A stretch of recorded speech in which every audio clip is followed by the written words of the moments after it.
Hi, it's Bill from Defender Mods and Travels here, speaking from bright and sunny Portugal, and my commiserations to all my friends back in the UK who are suffering under blizzard conditions, sub-zero temperatures and under lockdown. Tough. Now, not for the first time, I'm faced with doing a field repair whilst in the middle of a trip.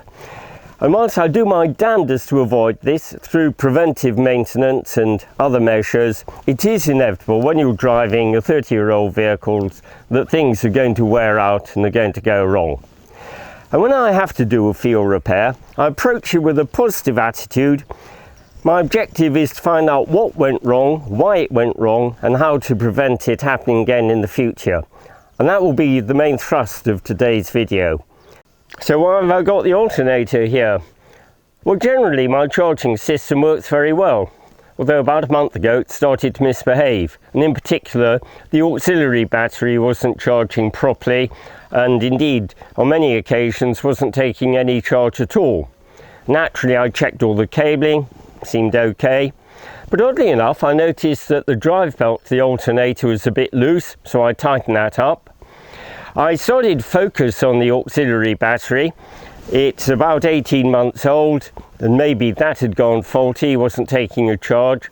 I had an old Optima Blue Top knocking around, so I swapped the two over. Didn't really help. I started to suspect the split charge controller, and in particular why was it charging the main battery but not the auxiliary battery? I couldn't explain it.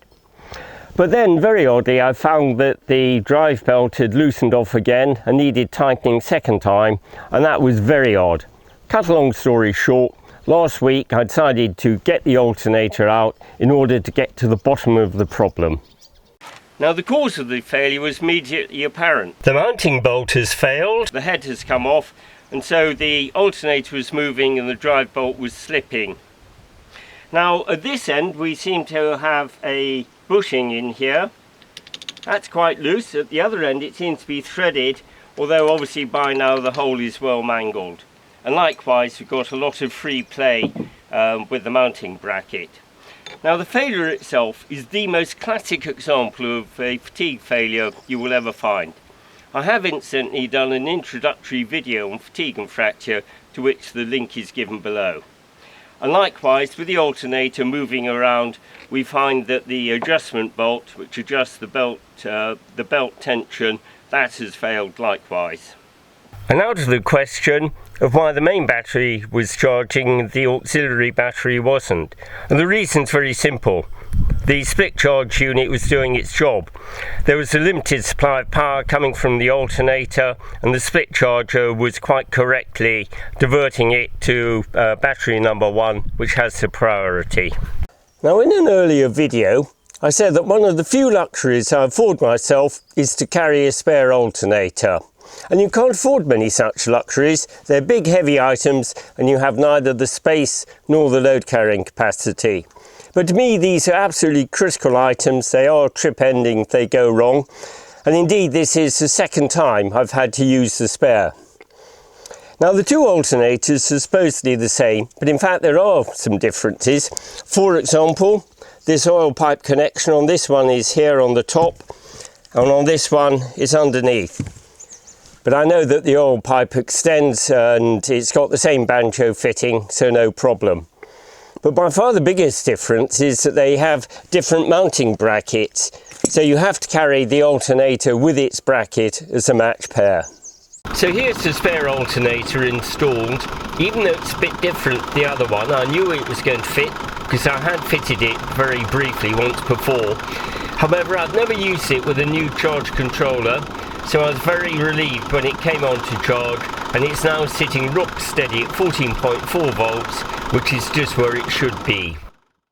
Well, that was a fairly routine repair, but nonetheless it had some interesting features. And there are 3 lessons which I would take away from it. Firstly, know what spare parts to carry. Now, I confine myself to 1 box of spares, and I put a lot of thought into deciding what to carry.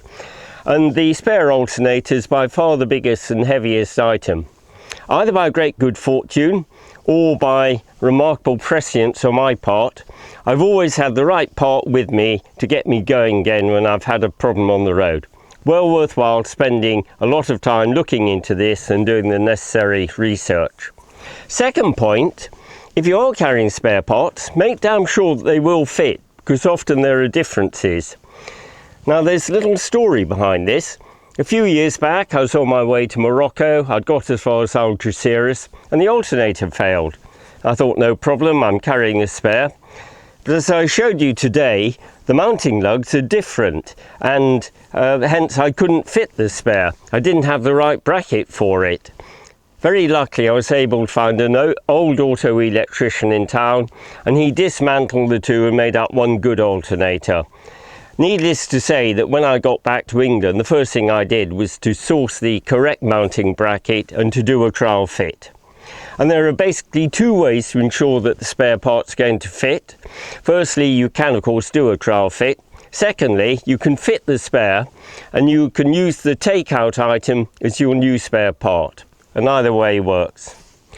Third point's a little bit more subtle. And that is, if anything changes about the vehicle, take the time to get to the bottom and really understand what's going on. It could be a funny noise which you can't explain, or the oil temperature's changed, or the charging voltage is different.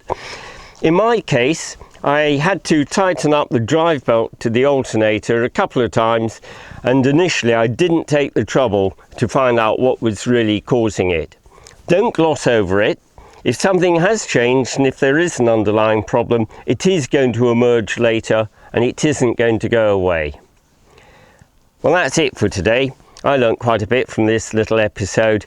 I hope it's been of value to any viewers. Bye for now.